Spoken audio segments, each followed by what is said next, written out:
In this video, we're going to learn about the classification of industries. So in today's topic, I've divided the industries into four broad categories. They are agro-based industries, and then we have mineral-based industries, and then automobile and information technology. So we're going to read about each one of them, and we'll understand the various aspects related to it. So with no further ado, let's get started. So the first industry is agro-based industry. By the name of this industry, we can easily figure out that this industry is based on agricultural raw materials. Meaning this industry totally depends on the raw materials produced by the agricultural sector. And the products comprises mostly consumer goods like cotton, jute, silk, woolen textiles, sugar and edible oil, etc. Now under agro-based industries, we have textile industry and sugar industry. The textile industry in India is massive because it occupies unique position in the Indian economy. Now apart from that, it is also an industry that is responsible for massive employment generation. It also contributes heavily towards the GDP. It is the only industry in the country which is self-reliant and completes its value chain, that is from raw material to the highest value added products, which basically means that there is very little wastage associated in this industry. Now if you look at this picture, you can see the value addition in the textile industry. So if you see how the chain goes from fiber production to garment manufacture, in between you get so many varied products like raw fiber, yarn, fabric, garments. So there's always some new product that is being created in the cycle. There's very little wastage associated in this industry. Under textiles industry, we are going to read about the cotton textiles. We all know that cotton textiles is a traditional industry. I mean, in ancient India, cotton textiles were produced with the help of hand spinning and handloom weaving techniques. During the Mughal era, craftsmen of Kashmir had specialization in producing woolen products, and Bengal became famous for cotton textile industries. Then silk weaving was an important industry in Lahore, Agra and Gujarat. So if you look at this picture about carpet weaving and fine colored cloths, this all proves the fact that cotton textile is a traditional industry. And then this classic picture of Gandhi and his spinning wheel during the British time emphasizes the point that cotton textile is a traditional industry and it has been in India for ages. After the 18th century, power looms came into use. Power looms are machines that look like this. Now you must know that during 18th century, Industrial Revolution came into force. And if you know anything about Industrial Revolution, it came into force in Europe, especially in Britain. And with the help of this revolution, machines changed people's way of life as well as their methods of manufacture. So it was a necessary change for the world. However, the benefits of Industrial Revolution never reached the countries that were the colonies of the Britain. And because of that, our traditional industries suffered a setback during the colonial period because they could not compete with the mill-made cloth from England. Today, there are nearly 1600 cotton and human-made fiber textile mills in the country. Have a look at this map that shows the distribution of cotton, woolen and silk industries across the country. About 80% of these are in the private sector and the rest in the public and cooperative sector. Initially, the cotton textile industry was concentrated in the cotton growing belt of Maharashtra and Gujarat. And the reason was simple: due to the availability of raw material, market, transport, port facilities, labor, moist climate. All these reasons were good enough for the growth of cotton textile industry. So cotton textile industry is very much dependent of the agricultural sector, which is a primary activity. And in a country like India, majority of population is engaged directly or indirectly in primary activities.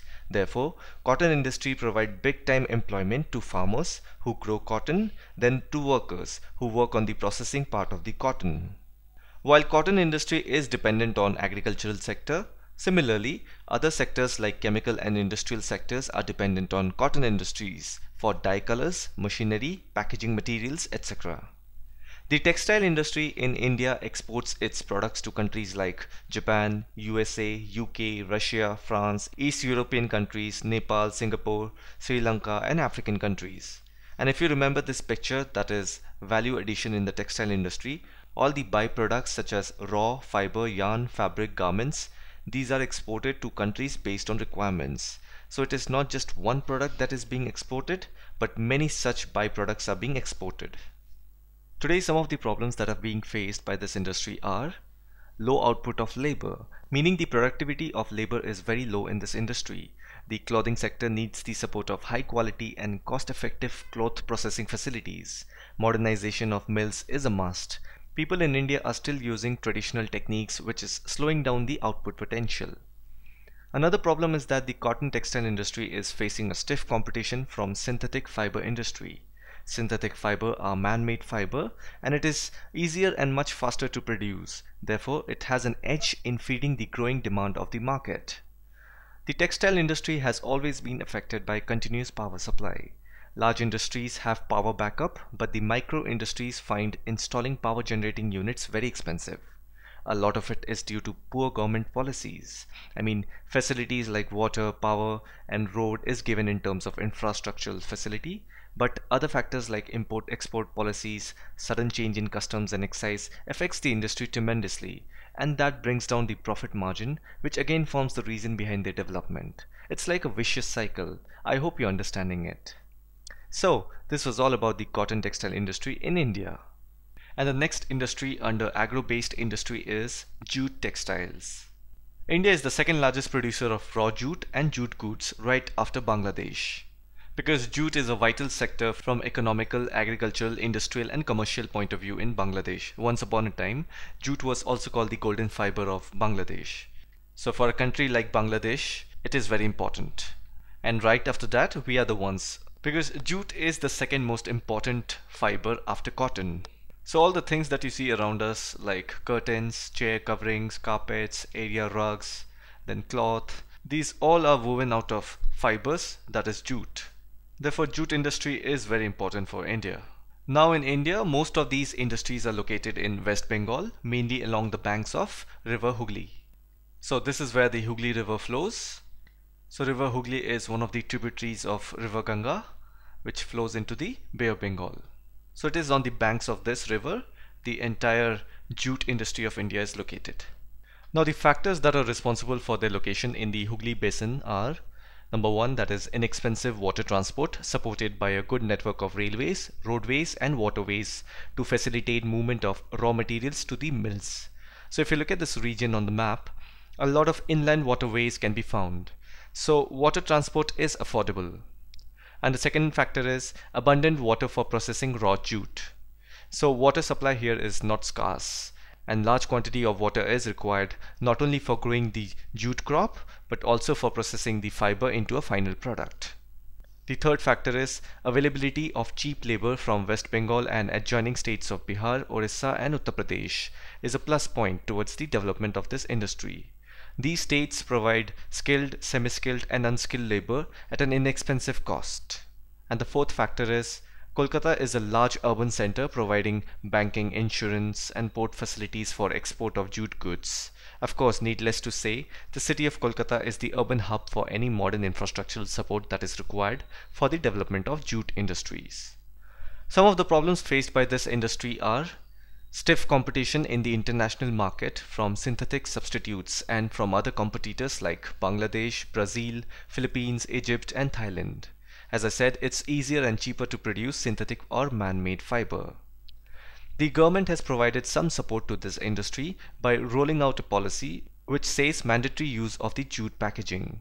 If you look at these gunny bags, they are made up of jute and it has been used for packaging almost everything from food products to other commercial things. To increase the demand, the government launched National Jute Policy in 2005 with the objective of increasing productivity, improving quality, ensuring good prices to the jute farmers and enhancing the yield per hectare. And always remember, the packaging materials that are made up of jute is environmental friendly, meaning they are biodegradable materials. Keeping in mind about growing global environmental concern, jute products have gained significant popularity. Jute from India is exported to countries like USA, Canada, Russia, Egypt, Iraq, UK and Australia. So this was all about the jute industry of India. The third industry under agro-based industry is sugar industry.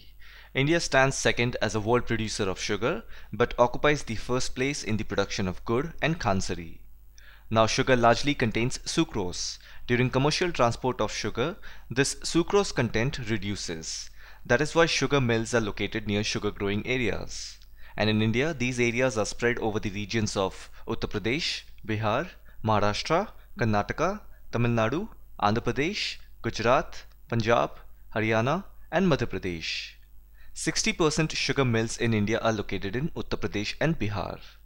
This industry is seasonal in nature, so it is ideally suited to the cooperative sector. Cooperative sector is an association where people voluntarily meet up for common economic, social and cultural needs. Basically, it's mutual understanding between people to do business together. And sugar industry is largely dependent on this kind of mutual understanding. So what happens is the farmers and the owners of the sugarcane mill work together with each other to benefit one another, so that there is no middleman to exploit farmers and they can sell their produces directly.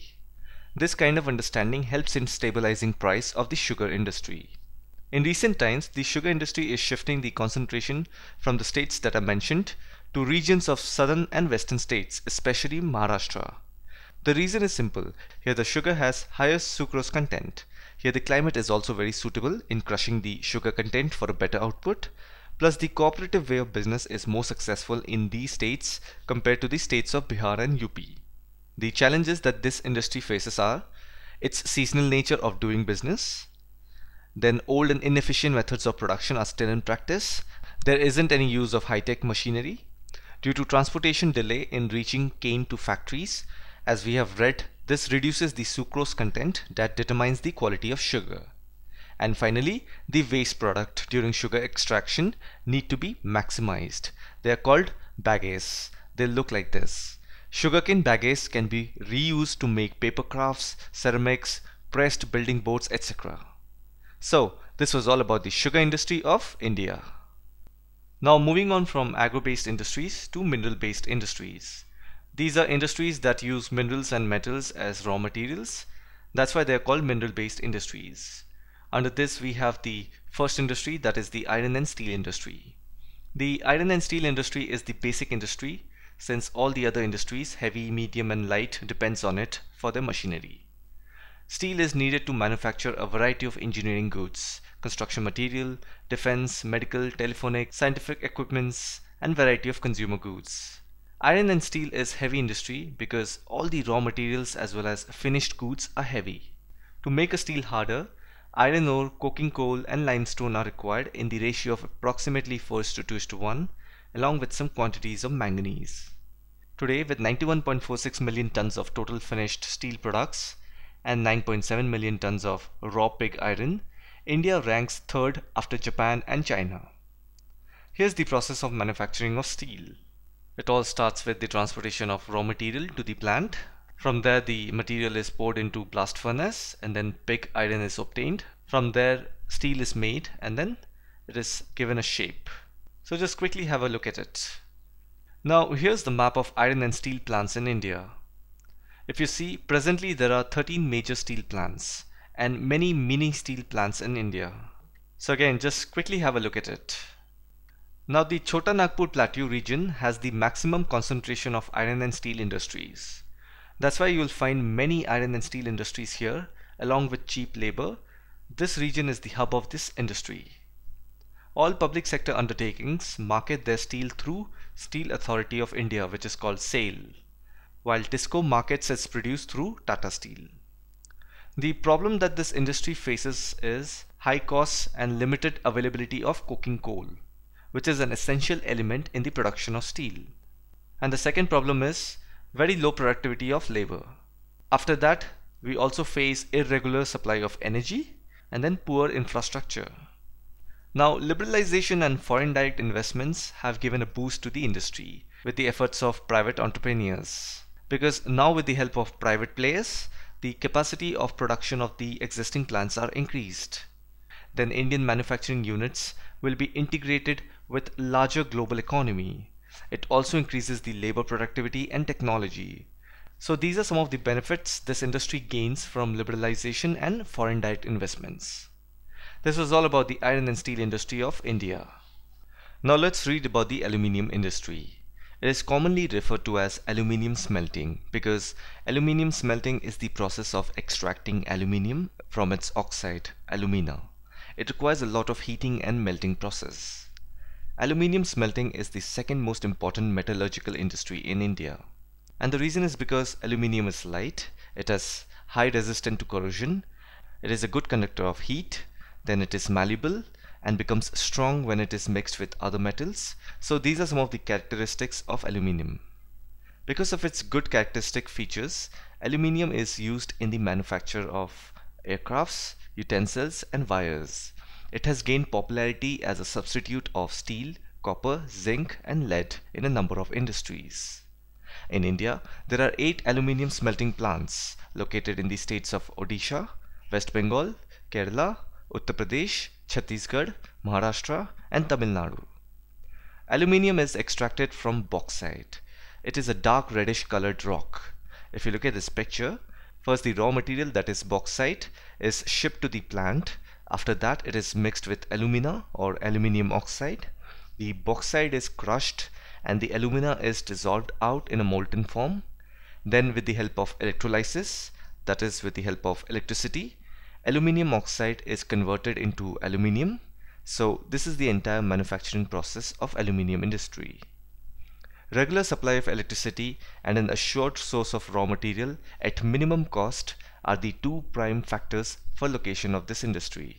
Just remember this. So, this was all about the aluminium industry of India. Now let's read about the chemical industry.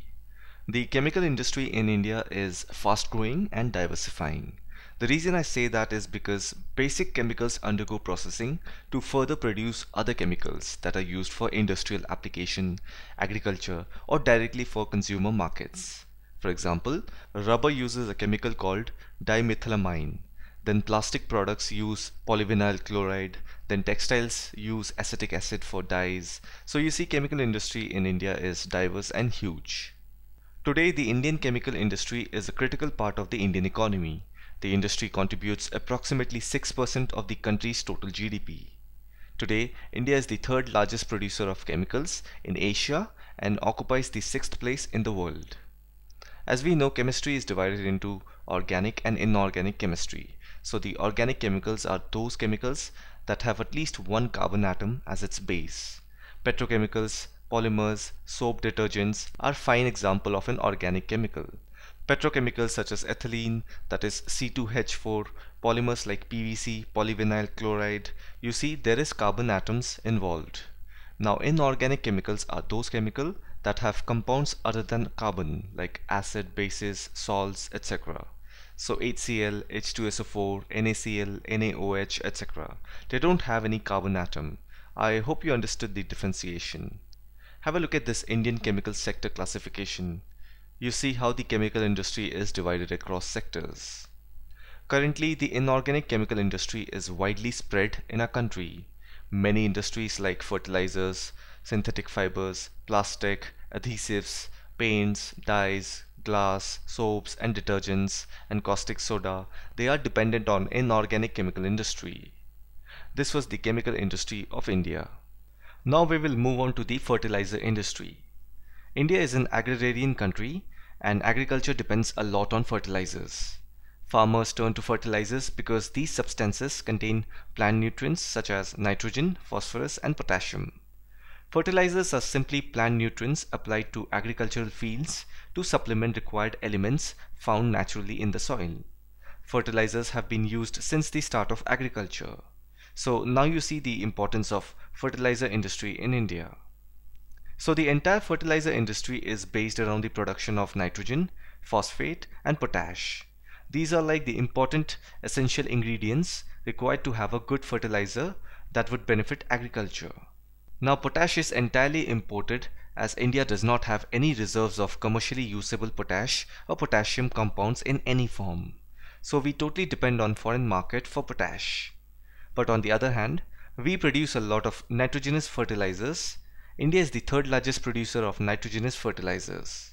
Fertilizer industry in India is spread in the regions of Gujarat, Tamil Nadu, Uttar Pradesh, Punjab, Kerala, Andhra Pradesh, Odisha, Rajasthan, Bihar, Maharashtra, Assam, West Bengal, Goa, Delhi, Madhya Pradesh and Karnataka. So this was all about the fertilizer industry in India.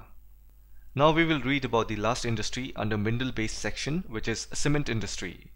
Cement is essential for construction activities such as building houses, factories, bridges, roads, airports, dams and for other commercial establishments.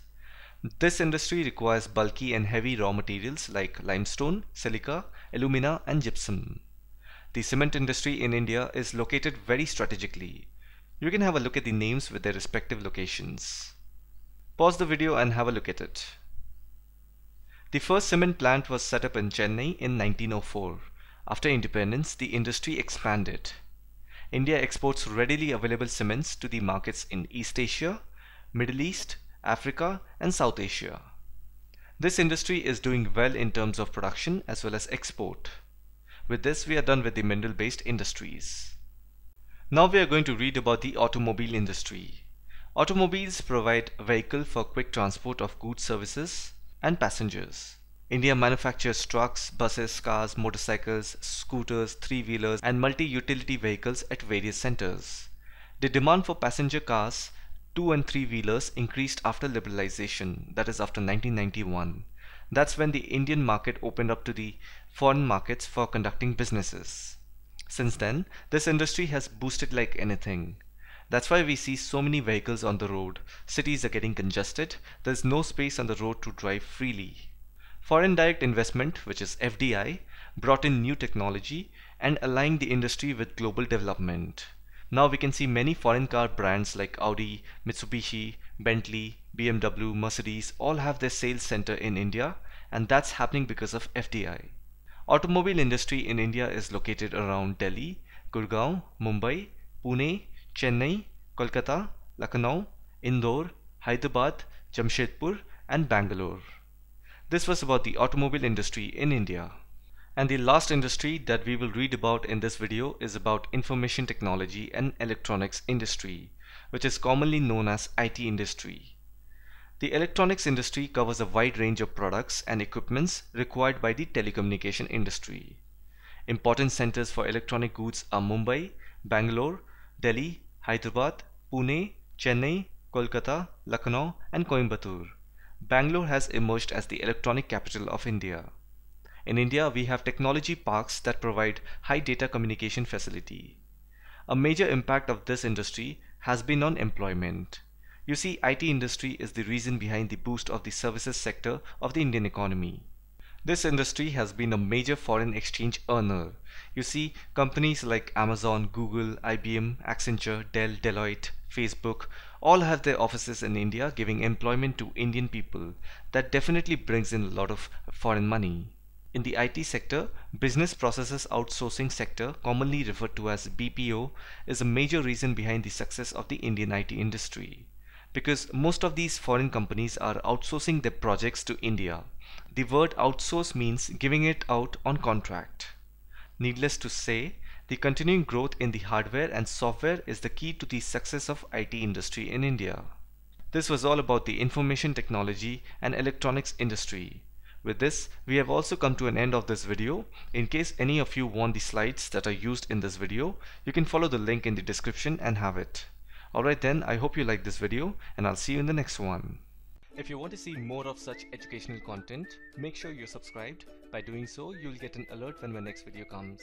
Thanks for watching and I'll see you in the next one.